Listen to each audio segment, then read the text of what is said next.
प्रथम माझे गुरु माझे वडील रामकृष्ण विश्वनाथ कतू, आरवी कतू, नंतर धर्माजी पाटकर, दीनानाथ वेलिंग, राम सारंग, श्याम सारंग ही मंडळी त्यावेळेला गुरुतुल्य मंडळी, विठ्ठल झाड ही मंडळी त्यावेळेची जास्त म्हणजे एकापेक्षा ती मंडळी एक ती सगळी सरस म्हणजे प्रत्येकजण आपापल्या दृष्टीने श्रेष्ठ होतं.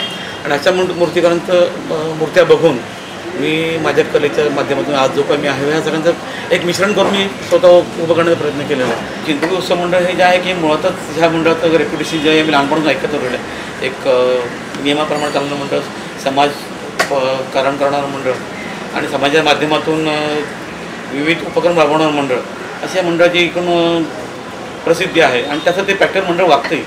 त्यांचं उत्सवातील संपूर्ण उत्सवातील त्यांचं एक साधेपणा, धार्मिकपणा जपण्याचा प्रयत्न आहे तर ते आहे. आणि त्या अशा मंडळाची मूर्ती मला बनण्याची संधी मिळावी हे माझ्यासाठी भाग्यशाली आहे. गणेश पुराण हा मंडळाचं एक साधारण गेले अनेक वर्ष लौकिक आहे की गणेश पुराणावरती मूर्त्या आधारित असतात वगैरे. पण ही परंपरा माझ्यामुळे पण मला समजायला लागल्यापासून दीनानाथ वेलिंग जे होते मूर्तीकार त्यांनी ही परंपरा चालू केली आणि त्याला धरून मी पुढे त्यात पावलं मी पुढे त्याच पद्धतीने मूर्त्या बनवण्याचा प्रयत्न केला. गणेश पुराण धरूनच मूर्ती बनवण्याचा प्रयत्न केला. मध्यंतरी 2-3 वर्षामध्ये तो थोडा प्रयत्न मी थोडा बाजूला काढला आणि इतर विषय मूर्त्या बनवल्या वगैरे. पण गणेश पुराण हा मंडळाचा गाभा आहे. त्या विषयावरती मूर्त्या बनवल्या असं मला वाटतं.